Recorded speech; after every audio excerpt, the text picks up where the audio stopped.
You know the vibe. So welcome back to the Hoop Genius podcast, brought to you by NBA 2K23. BJ Armstrong and Maurice here to talk more NBA. Big news in the NBA. The All-Star teams have been announced in full. We talked about the All-Star stars the other day, and the reserves got announced last night. And there's been some people that aren't too happy. Let's have a look at it. Let's go through and say who's in. So for the Western Conference, the reserves are, the reserves are Ja Morant, Damian Lillard, Shai Gilgeous-Alexander, Domantas Sabonis, Lauri Markkanen, as well as Jaren Jackson Jr. and Paul George. Over in the Eastern Conference, we have an interesting selection of players. We have Bam Adebayo, Jaylen Brown, Joel Embiid, Tyrese Halliburton, Julius Randle, DeMar DeRozan, and Drew Holiday. Now, my thing with this is every year the All-Stars come out and people say this guy was snubbed, that guy was snubbed. There are so many great players in the NBA now that people are always going to be unhappy. There's always going to be someone missing. There's always going to be someone snubbed. So when people say that, my thing is, if you're saying someone should be in the game, you got to say who should be out of the game. So BJ Armstrong, I'm going to put you on the hot seat. Let's talk about the Eastern Conference first. Bam, Jalen, DeMar DeRozan, Embiid, Halliburton, Holiday, Randall. Who should be in instead of any of those guys, and who would you take off the list? Well, as I look at this list, I think it's a really solid list. However, there's always an argument, and I don't want to say, that anyone is not deserving that's on the list. As I look at the Eastern Conference, this is my initial reactions. However, if someone said, a player like a Jalen Brunson, yes, I think you can make a case for how he has performed, how he has played, and the consistency in which he's played this year. However, as I look at the list, Drew Holiday's body of work, even though he's missed a substantial amount of games, I think you can make a case. DeMar DeRozan, I think you can make a Jaylen Brown. I don't even think that's an argument. Tyrese Halliburton, listen, the guy has been unbelievable. I know he's missed about the last 10 games or so. He's been amazing. Julius Randle, I think he's played in every game this year and what he's done. So, but if you told me that Jalen Brunson and you wanted to make a case, I think as a basketball fan, out of respect to the game and all of these guys, that case can be made. However, when I look at the list, someone's not going to make it. And as he continues to play with this level of consistency, I think he will have his time. But that's the only guy I can think of right off the top. Well, maybe Siakam, maybe Siakam. The Knicks are the seventh seed. The Knicks are the seventh seed, just 2 games above 500. If I said to you only one player from the New York Knicks could be an All-Star this season, who would you think would be more deserving to be in the All-Star game? I'm not saying Randall's not deserving. I'm not saying any of these guys aren't deserving, because I think they're all fantastic players. But if you said to me only one player from the Knicks is going to be an All-Star, who should it be? I would say Jalen Brunson for what he's done this season. I can't look. You can make that argument. I listen. That is a legit argument, a legit point. But you also can make the argument for Julius Randle. I think both of those guys have played.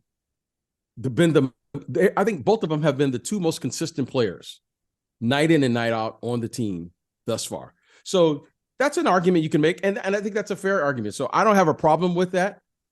However, when you look at the list, I think all of those guys on the Eastern Conference, should be considered. And I think, for the most part, they got it right in the Eastern Conference. I believe that DeMar DeRozan shouldn't be on the list because the Bulls are the 11th seed. They're 4 games below 500, whereas the Philadelphia 76ers, they're surging right towards the top of the Eastern Conference. And James Harden, as much as he's no longer the MVP James Harden that we know, right now he's averaging 21 and 11 on 62% true shooting, and he's leading the league in assists per game. And he is not an all-star. Joel Embiid says, y'all got some explaining to do at NBA. I believe James Harden should be an all-star this season instead of DeMar DeRozan. What are your thoughts on that? If you look at the numbers, I think you can make the argument. Like I said, all of these guys are terrific players. However, I think for the most part, I think they got this right in the Eastern Conference. Okay. Interesting. I think Siakam should be in consideration as well. Let's talk about the West. Ja Morant. Okay. Ja Morant's a lock. You're not going to have an all-star game without Ja Morant. Shai Gilgeous-Alexander, that's a lock. He should definitely be in. Damian Lillard, you're not having an all-star game without Dame time. And when he goes for that half-court three-point shootout with Steph Curry, it's going to be elite, as it always is. Domantas Sabonis most definitely should be an all-star. Lauri Markkanen should definitely be an all-star. But then the two names that are questionable to me, Jaren Jackson Jr. and Paul George. Should we start with Jaren Jackson Jr.? Because as great as he's been on his defensive side of the ball, an absolute monster, and he could very well be the defense player of the year, despite the conspiracy theory that came out the other day about them miscalculating his stats. One thing that's interesting to me is Jaren Jackson Jr. has made the All-Star game, and he's only played 12 more minutes than Anthony Davis, who is not in the All-Star game. I think there are a bunch of guys in the Western Conference that should be All-Stars. Okay. I'm not saying necessarily Anthony Davis, but I think De'Aaron Fox 100% should be an All-Star. I think Anthony Edwards could very well be an All-Star. I think, you know, there are a few guys in the West that could be there instead of Paul George as well, who's only played 34 games himself. So we talked about the other day having a minimum quota on games played, but who do you think should be an all-star in the Western Conference that isn't there this season? I think without question, De'Aaron Fox. Mm-hmm. Okay, without question, De'Aaron Fox is the best player on the.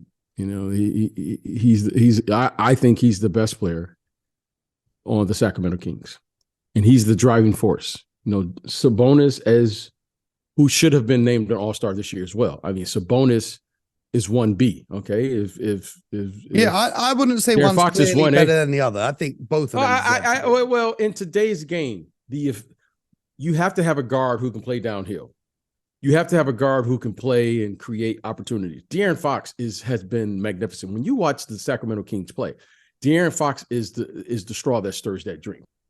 Now, Sabonis, they played through him. He's been fabulous. However, De'Aaron Fox,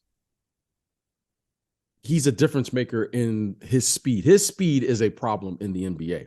Mm-hmm. And Sabonis, without question, should have been an All-Star this year. And they got that one right. Yeah. However, I don't think there is no way possible that De'Aaron Fox should not have been named an All-Star this year. That's just no way possible. De'Aaron Fox is an All-Star. He deserves to be on the All-Star. You know, maybe they're saying you have Shai Alexander, who's a point guard. Maybe they're saying Damian Lillard, who's a point guard, Ja Morant, and then De'Aaron. Maybe, I don't know. Maybe, however, but then De'Aaron Fox should have been on the team. Maybe they're saying point guards, but then tell me why Paul George is there instead of Anthony Edwards. Anthony Edwards has played in every game this season. If you're asking me, Anthony Edwards has done. I think he's leading the league in minutes played. Yep, he's putting up. What I respect about this young man is he plays through injuries and 21 bags of hot Cheetos a week. Okay, and he, without question, he's an elite, and I mean elite. I'm going to put him in the top 7. Okay, as far as offensive players in this league right now. That's a pretty big statement. That's a pretty okay. I got to ask you who's in your top 7 right there and then. If you're gonna... Well, I'm as an offensive player, you know, I can't think of 6 players just off the top. You know, maybe if I thought about it, Steph, Luka, Giannis, Embiid, Jokic. I'm talking about a one-on-one player. I'm not talking about using screen. I'm talking about give him the ball. Okay. Give him the ball, and he can go create a shot. That's what I'm talking about. I'm not talking about Steph Curry is, he can move around and get screens and shoot threes. And no, just give this guy the ball and say, go give me a bucket. Just like one of those guys. There aren't 6 players. Okay, you said Luka, okay, Joel Embiid. Okay, at one point you would have said James Harden. I don't think James Harden is better than him now if you just give him the ball and get out of his way. Okay, if you said Kevin Durant, okay, there's some guys, Jason Tatum. However, this young man is an elite offensive player. So I think he is very deserving of being an all-star. So those two in particular, I think you can make an argument.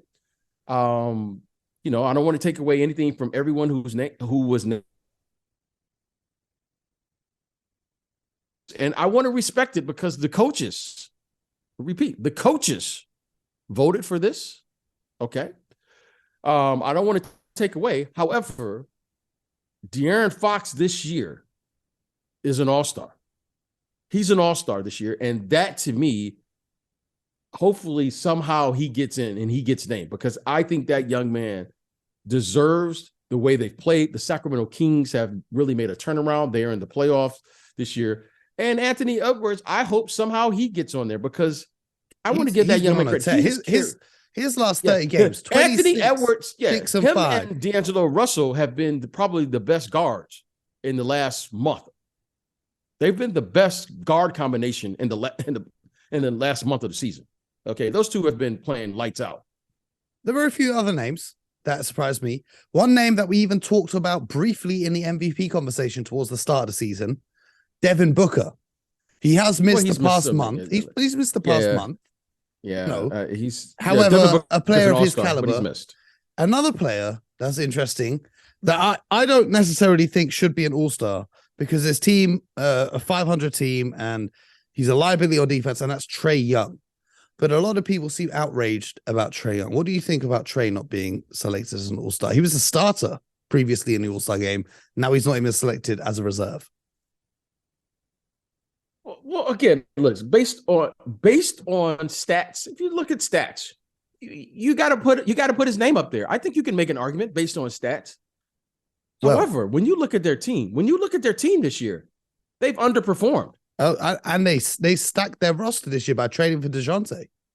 Okay, I don't know if it's stacked or not, but I think they have underperformed. Now, if they play well and they win and they're clearly in the upper echelon of the Eastern Conference, I think he gets named. He takes all the credit.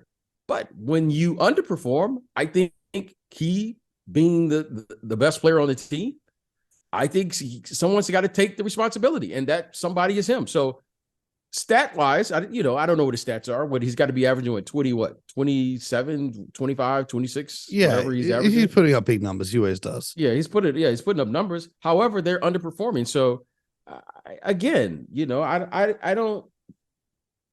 see why people would say that. I can understand it. However, when I think you look at it and you look at how the people that they did name, I think for the most part, they got that right. Well, the conspiracy theories are out in full force. Okay. Because Trae Young's father, who is a very vocal supporter of his son, are you really going there, tweet? Mo? I'm going there. I have to. Okay. I have to do my service to the people. Okay. I'm going to quote Trae Young's father, Mr. Rayford Young, and say, this is what he said. He said, okay. You're not saying it. He said it. I'm not saying it. I'm not saying it. I'm just saying somebody said it. Said it. Okay. He said, it looks like the league ain't rocking with no clutch clients unless you the king. Because when you look at the Clutch Sports roster, Anthony Edwards, who we discussed, Zach LaVine, him and DeMar DeRozan, 1A and 1B on that Chicago Bulls team. Aaron Gordon, who tried to leverage his way into the All-Star game by saying, I'll do the dunk contest if you put me in. But also Charles Barkley said during the broadcast, the Nuggets are the number 1 seed in the Western Conference. They should have at least 2 All-Stars. So I don't necessarily think Aaron Gordon should be an All-Star. DeJounte Murray, obviously, with the Hawks, but I don't think he has a shout for being an All-Star. But then Trae Young and De'Aaron Fox, and of course, Anthony Davis, who we can't forget about. All clutch clients who haven't made the All-Star team, with the exception of LeBron James. Now, all I'm going to do is I'm going to tell you what Trae Young's dad said, and I'm going to leave you guys listening to this to make your own opinions. That's all I'm going to say. Another clutch client, Ben Simmons, who famously sat out and demanded a trade and refused to play, whether he was injured or not, to get his way to Philadelphia. I don't know. That's a whole nother story. That's a whole nother can of worms. I'm not saying anything. I'm not saying anything about that. You're not saying anything, but you're saying something. I'm just saying what Trae Young's dad tweeted. I'm just reporting. I'm not sharing an opinion. I'm reporting what was said. I'm just providing a report. Okay. So that's all I'm going to say. That's all I'm going to say. Sounds good. Okay. That's all I'm going to say. Do you think things like this, Trae Young not being an all-star, is going to perhaps make him think about getting out of the Atlanta Hawks and getting onto a different team and maybe demanding a trade? Do you think that weighs into players' minds? Oh, I feel like I should have been an all-star, but I didn't make it. I should go to a different team where maybe I don't have to share the ball with DeJounte Murray, and maybe I've got a better front court than John Collins or Clint Capella. Do you think that weighs into a player's mind? Mo, it's interesting, I'm older now, and I watch the game, and I had this as a young player. I had a coach tell me once, and it's always stuck with me. And he said the following. He said, "BJ, this is the most basketball." He said, "Basketball is the most unselfish game played by selfish people, and it's your job to unselfish those selfish people." Okay, that's interesting. Okay. Now, I'm going to say it again. Basketball is the most unselfish game, but it's played by selfish people. And it's your job as a point guard to unselfish those selfish people. Okay. Now, as we're talking about all-star appearances and all of those things, it's one thing that alleviates all of this. That's called winning. Winning is the X factor in all of this. Yes. It determines the outcome of everything. Somehow now we've replaced that with just numbers and stats and individual awards and accolades and all those things. Trae Young is a terrific player. Mm-hmm. He's a terrific player. There's no doubt about it, whether you're a Trae Young fan or not. However, right now they are underperforming. That's a fact. Yeah. If they were a top 4 seed, Trae Young would be in the All-Star game. Or maybe if Trae Young could play defense, he might be in the All-Star game. That's all that matters. That's all that matters. So I understand where we're at in today's world. I understand it. I'm not trying to change it. I'm not this, whatever. However, if the All-Star game and all those things are important to you, just win. And if he continues to do what he's doing individually and you win, you would hear me saying the same thing about him that I'm currently saying now about De'Aaron Fox. That's why I'm so upset with De'Aaron Fox not being on the All-Star team, because when a young man shows up and performs and it affects the outcome of the game, and every team in the league that has faced the Sacramento Kings has to game plan and prepare for De'Aaron Fox. And he is the reason why, one of the reasons, if not in my opinion, he's the main reason. I mean, certainly they have a lot of contributors to that. But De'Aaron Fox should be representing the Sacramento Kings at All-Star Weekend, along with Sabonis. I think both of those guys are very deserving. They're very deserving this year at this moment of time to be considered the best in the best in the league, respectively, and to represent their organization in the All-Star game. Now, to me, that's the bottom line. Yep. I think Anthony Edwards as well. The Timberwolves are the only top 6 seed without an All-Star. You can make that argument. You can make that. I can't argue. Listen, I would love to make that argument. Why? Because, like I said, I think very highly of Anthony Edwards.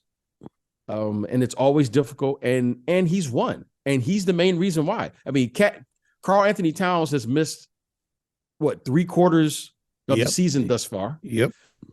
You know, it's kind of been, at best, we would say a question mark behind Rudy Gobert as far as his availability and what he's done thus far. I mean, I like Rudy, but however, it hasn't been a smooth transition for him. And throughout all of that dysfunction that is going on this far, as far as who's in the lineup and who's not, there's been one main steady force, and that's called Anthony Edwards. So I think Anthony Edwards, and he's been producing. So I think Anthony Edwards has a huge case of why he should be named on the All-Star team this year based on his performance. And I would love to have seen him, and I hope he makes it somehow. Yeah. Now, all of these snubs for the All-Star game lead us to the question, should there be more roster spots for the All-Star game? JJ Redick put a thing out saying that in 1961, 25% of the players in the league were All-Stars. In 2023, only 4% are All-Stars, because now there's over 500 roster spots. Back in 1995, when there was 29 teams in the NBA, there was only 350 roster spots. And back in 1961, when there was less than 100 roster spots between obviously the 8 teams that were in the NBA. BJ, do you think they should add a couple more places on? Should it be a 15-man roster instead of a 12-man roster? Because All-Star appearances do weigh into things like Hall of Fame selections when things are done at the end of a career. So here's the thing. Here's the thing to think. Here's the thing to think about. For the sake of naming people All-Stars, I understand the suggestion and why there could be possibly 15 players. However, All-Star, the fans vote, the players, the coaches vote, and media it's very and the players, difficult. The media and the players vote. So clearly there is, people vote for, the players they want to see or who they think are deserving to be there, right? And the fans vote. It's become a popularity contest. Let's just call it what it is. And there's nothing wrong. It's nothing wrong with that. Now, here's the thing that would concern me. If you had 15, how are you going to play all those players? Yeah, you need a couple minutes here, a couple minutes there, and some of the guys will be injured. So how can you play all of those players? Okay, and if you start playing 15 players, then it just becomes what? Just have 2 games then.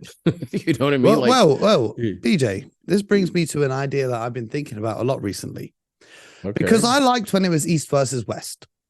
And I thought you should give some sort of incentive to actually win the All-Star game, make it competitive.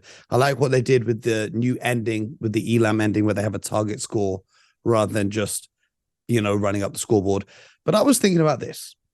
Would it be more fun for there to be 4 All-Star teams and making it a tournament? So you have 2 semifinals and then a final. You have 4 captains, which pick 6 other players. So each team has 5 stars and 2 reserves. That means 28 players get to be All-Stars rather than the current 24, meaning less people are unhappy. That means we could add De'Aaron Fox, we could add Anthony Edwards, we could add Jalen Brunson, we could add Pascal Siakam, or whoever you want to add to this list. And it gives you 2 extra games. It turns it into, instead of Sunday night just being the All-Star game, you've got the 2 semifinals and then the final of the All-Star game, generating more TV advertising revenue, more sponsorship revenue, more income for the league, and more entertainment for the fans. I think it's a win for the players, less snubs. It's a win for the fans, more basketball, and it's a win for the league, more money. What do you think about that?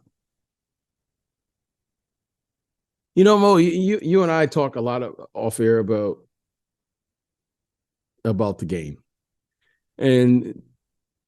but I want you to refresh my memory because you're a lot younger than me. We talk about this load management thing, and we talk about for whatever reason it's here, right? So all of a sudden now we're going to ask these guys to play another game. The players have already said, ain't no one playing defense. It's an All-Star game. It's the NBA regular season. and we can say the same thing. I mean, how many times now do we have to see 46, 48, 50 points in a quarter? Okay. Yeah. I can't recall seeing, I mean, so many 150-point games now. And so here's the thing. Someone's going to be left off. That's just the way it is. No coach wants to be the guy to say, hey, how come you didn't play Mo? Mo only played 6 minutes. Mm-hmm. Now, when you see that guy, and that guy has revenge every time he sees you in the playoffs, and it becomes, and you're just trying to play, and such is hot, and you're trying to let this guy, listen, it's just not enough. It's just not enough. When I say it's not enough, when you add more players to it, there's only so many players that can play. Getting 12 players into a game is tough. Would you like to somehow add these guys? I get it, Mo. I get it. However, someone's going to be left off. And that's just the way it is. So I would keep it the way it is, play, and the fans seem to enjoy that, and it's unfortunate that everyone who's deserving to make an all-star team can't make it every year. Sometimes you make it and maybe you are not as deserving. It all shakes out. However, adding another game and adding more players, pretty soon it takes away from what being named an all-star really means. If you just start adding more and more people to it, that's just my thought about it. I hear what you're saying. It's also interesting that you say you don't want to be the coach who didn't play this guy, because it reminds me of was it a 2020 All-Star game where Nick Nurse was coaching, and he played Kemba Walker a staggering amount of minutes. I believe he played Kemba Walker for 9 more minutes than were recommended by the Celtics doctors, which many fans believe led to Kemba Walker's injury and the subsequent downfall of his career. See, that's what I'm saying. You can't win. To try and give the Raptors an advantage when they face the Celtics later that season. Okay. Interesting. Right. Well, interesting. No, Nick Nurse will never be. Nick Nurse will never be forgiven. You get blamed for not playing a guy. You get blamed for playing him too much. It's just that's the point. Like, sometimes you find a combination that works and you go with it. What's wrong with that? Like, okay, and your minutes extend an extra 5, 6, 7 minutes, or another guy has to go in and you don't play as much. Maybe you miss a rotation. So I get it, though. I understand. I get it. Well, anyway, if you guys are listening to this, want to be an all-star, make sure that you give us 5 stars on Spotify and Apple Podcasts to help support the show and everything we do. Let us know on social media by tweeting at Hoop Genius the people you think were snubbed in the All-Star game and who you want to see there, and your thoughts on the players that were picked. As always, share the podcast with a friend. Make sure you stay locked in. We've got more heat dropping for you Monday through Friday, and you might even get a few bonus episodes on weekends. You never know. So stay locked in. Don't miss a single episode. And most importantly, get buckets.